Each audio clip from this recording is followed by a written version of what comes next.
Hello friends. Now I'll talk about some Sufi mystics like Rabia al-Basri, Amar Khayyam, Maulana Rumi, Amir Khusro, Hafiz, Kabir, Lal Ded, Lalan Shah and Iqbal. This module is divided into 3 sections consisting of background, some Sufi mystics and the relevance of Sufism. I'll begin my lecture by giving a brief background of Sufism. Sufism emerged at the beginning of the 12th century to propagate the doctrines of spiritual liberty, knowledge of truth, love, and universal tolerance. Sufism gained popularity among the scholars and the mass because of its universality and contemporaneity.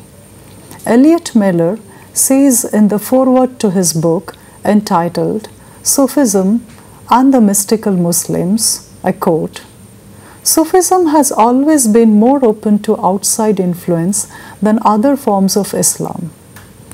In addition to early influence from Christianity, one can find elements of Neoplatonism, Hinduism, Zoroastrianism, and other diverse traditions."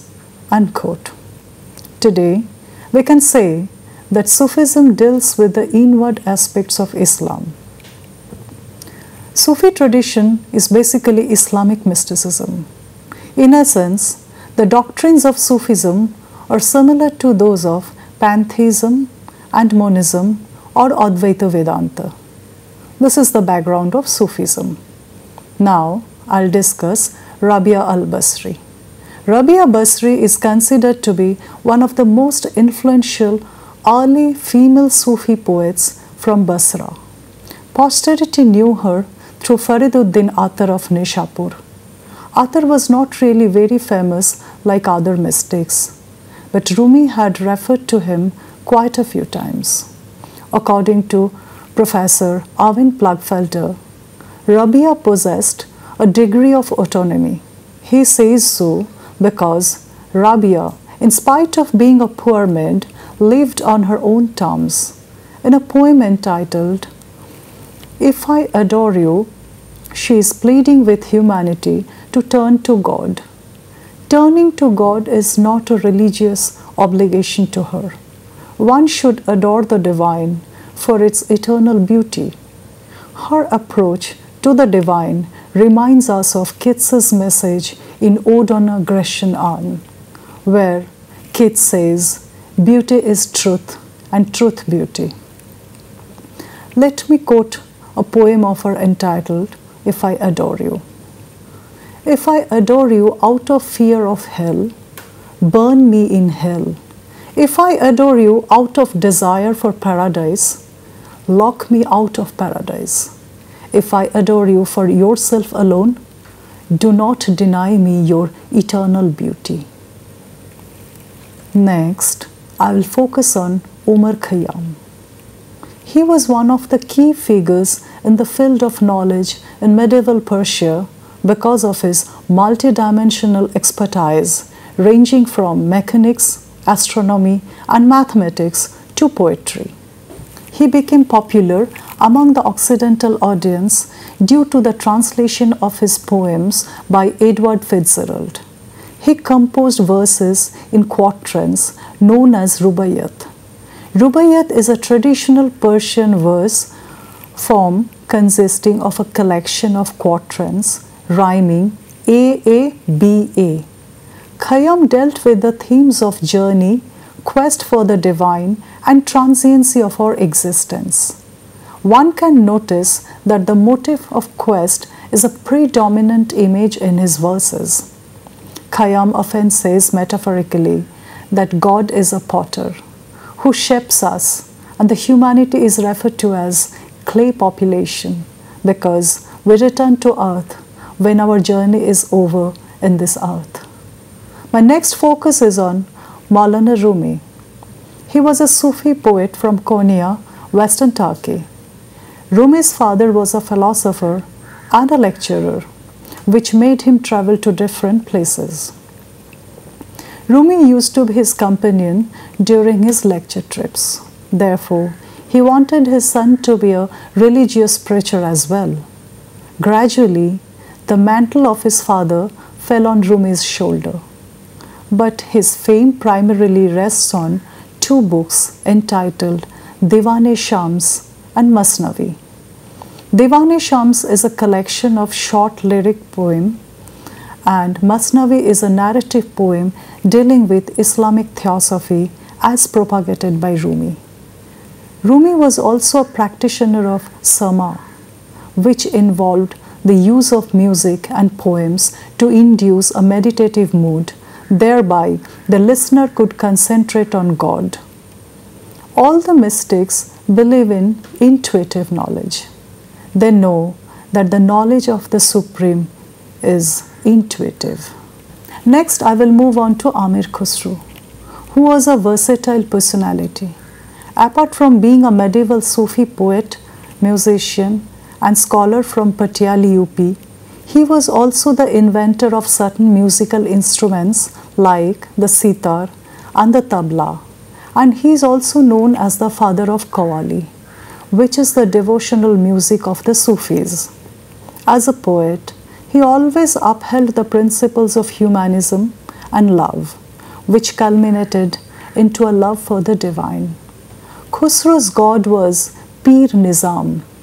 Pir Nizam was a contemporary Sufi saint, and Khusro had a deep reverence for him. Pir Nizam is a dominant image in Khusro's poems. Khusro often worshipped him in such a way as if he himself is the beloved of Nizam. It reminds us of the Radha principle of Vaishnav cult.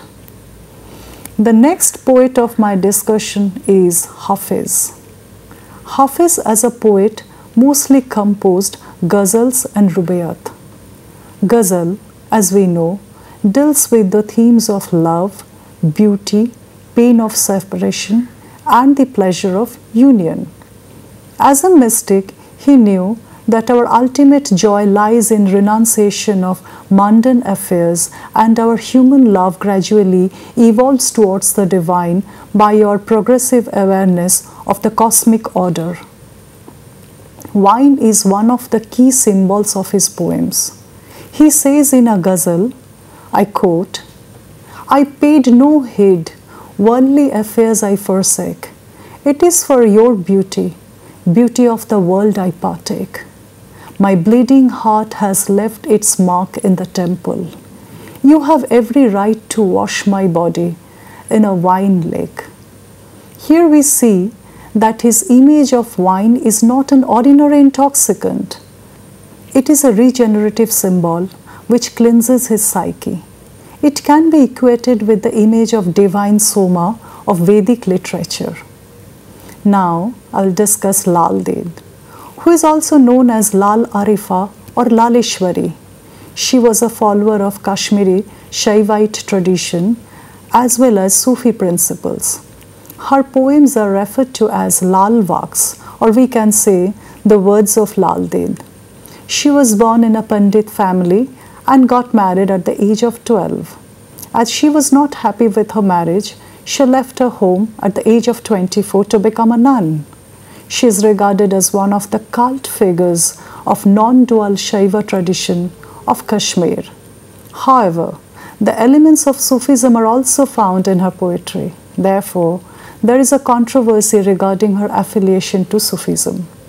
According to Sharnaz Wadia, Lal Ded's poetry had influenced both the Hindus and the Muslims, as the time and again she urged humanity to rise above caste, creed, and color to experience the light within. Now, I'll talk about Kabir. Nothing is known about his birth, but the critics agree on one point, that he was born in a Hindu family and later adopted by a Muslim weaver from Benares. He was a disciple of Guru Ramananda, who had introduced the doctrines of Ramanuja in North India. Both Ramanuja and Ramananda advocated the principles of personal devotion or bhakti tradition. Kabir had often participated in theological and philosophical arguments with the contemporary Hindu and Muslim scholars. by which he gained an insight of Sufi and Bhakti trends. He never believed in asceticism. As a weaver by profession, he combined vision and industry, which reminds us of the integral philosophy of Sri Aurobindo. The integral philosophy aims at combining matter with spirit. Kabir's Doha, or the poems, depict a wide range of mystical emotion, from the loftiest abstractions to the most intimate and personal realization of God, expressed in homely metaphors and religious symbols. Here a quote from Kabir: I am neither in Kaaba nor in Kailash, neither I am in rites and ceremonies, nor in yoga. If thou art a true seeker, thou shalt at once see me. God is the breath of all breath. Unquote. In the quoted example, we see that Kabir has a synthetic approach towards mysticism. We see the image of Kaaba and Kailash are fused in his Doha. Next, we will talk about Lalan Shah. He was a Bengali baul, saint, songwriter, and mystic. Not much is known about his lineage. He was abandoned by his family, and Malam Shah rescued him. Lalan was brought up in the household of this Muslim family. He did not receive any formal education. All his songs had been transmitted orally from generation to generation. The members of Rabindranath Tagore's family used to visit him quite often, and Jyotirindranath Tagore had also sketched a portrait of him. In fact, that is the only portrait of Lalan available with us. He is regarded as the founder of baul music. Bauls are the mystic minstrels of Bangladesh and West Bengal. Let me quote some lines from his poem. Quote, what can I say about my neighbor? She has no hands, no feet, no shoulders, no head. Sometimes she floats high up in the sky, sometimes in the water. This quoted poem by Lalan projects his mystic quest for his personal god, who is the cosmic feminine portrayed as the moon in the poem. The poet persona yearns for her everywhere. Lalan is in fact regarded to be an iconic figure of religious tolerance as well. There is a song by Lalan where he says, quote, everyone wonders what's Lalan faith. Lalan says, I have never seen the face of faith with these eyes of mine, unquote. Therefore, we can say that caste and religion are non-existent for Lalan. Next, I will talk about Iqbal. Iqbal was a poet, politician, and philosopher in British India. The key image of his poems is self. According to Iqbal, self or khudi, as explained by him as Ruh.